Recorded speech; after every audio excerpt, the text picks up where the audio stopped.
massive. This is interesting. Our separator, yeah.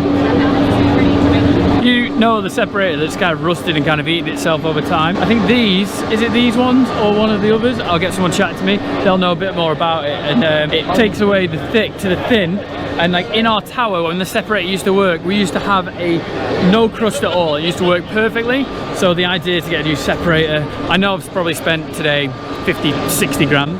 So obviously this is over years, and what we can do, hopefully kind of bring some stuff in. So which separator would work for us? To be fair, so Rob's seen the videos. Yeah, I've seen what you do. Half knows what goes on, so you would have seen what our slurry system is. And funny enough, I've seen your separator, your old separator on the platform in the back of it. It's about time that was out of there. Yeah, it doesn't work. It's not worked for the last 2 years, really, 3 years probably. But when we did separate, I was saying before, it works really well for us. Yeah. No crust on the top of that tower. Yeah. And it works at the moment. What's the cost? I'd using them slurry bugs. Personally, don't think they work. Or we use we mix it. But when they come and mix it, it's a few hundred quid. Yeah. So by the time you've done a separator over years, obviously, it'd be worth its time, won't it? Yeah. What have we got? Separator size-wise, you kind of, as well as how much water there is and what it's like. That 120 cows, that machine's bang on. This machine. So what we're looking at now is separator S300. Yep. It'll do about 10 cube an hour realistically. If there's a lot of water, if you've got a big volume, I'd kind of like to go up a size of machine just to cut your run hours down. But realistically, that's going to do that would really do what you're going to do. So how does it work? Okay, what you've got is you've got an auger down the centre with a wedge wire screen around it. So you feed the slurry in at the back end here.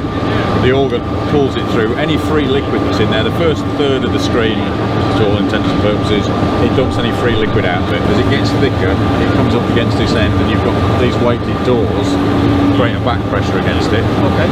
So basically, you're just screwing against those doors, forcing the liquid out through the screen. And you find the screws out the end. I mean, you can see the same. That's the same machine down there. Is the same concept. It's just a bigger machine. That's a bedded separator as opposed to just a conventional separator. So how many cubic meters of slurry does our reception pit hold, would you know? How many? Thousands of gallons. It'll hold about... How many tanker loads? 8 tanker loads? 8 tanker loads. Which is 1,600, 1,500. So it's 10,000, 12,000 gallons maximum, the whole slurry and the slurry channels. So how many is that in? We're doing some maths here. So every hour it'll do 2,000 gallons, so it'd have to go 6 hours for it to be empty. To empty your tank, yeah. And how big's the... How often you fill in that tank? Twice. Depends if it rains. It rains 3 times. Okay.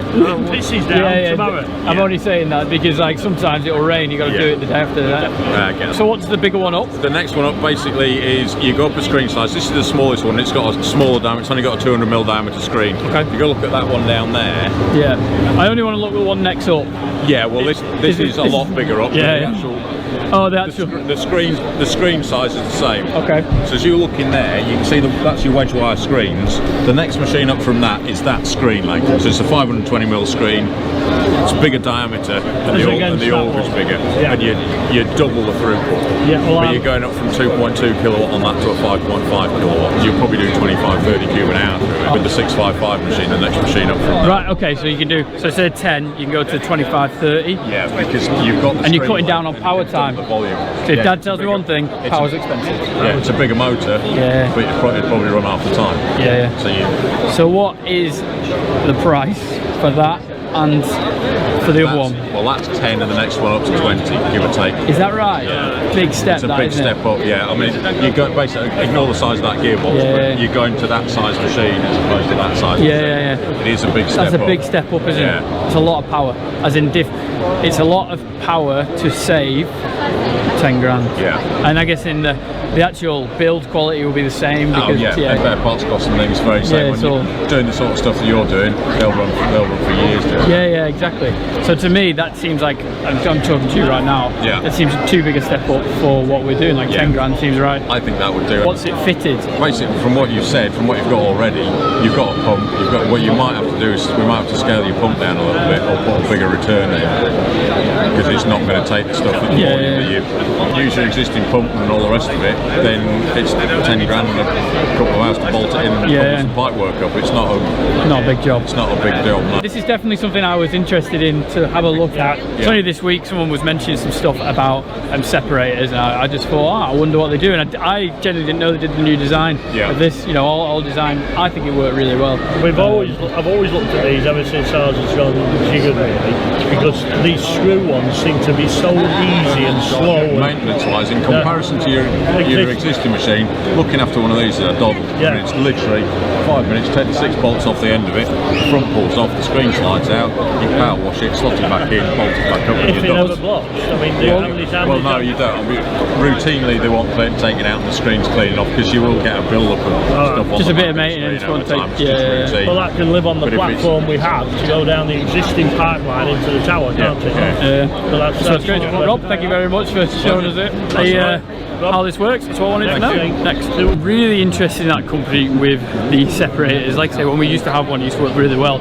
So I think that is something I'll be interested in. I'm spending so much money that we don't have, which is great. So it's getting the options, getting how much is X, Y, and Z, and seeing where we can go with it. And again, we might not be able to go anywhere, but I'm hoping with the whole YouTube job, we'll be able to pick one at least, and maybe one every year. That'd be cool, wouldn't it? Can Hammer here somewhere.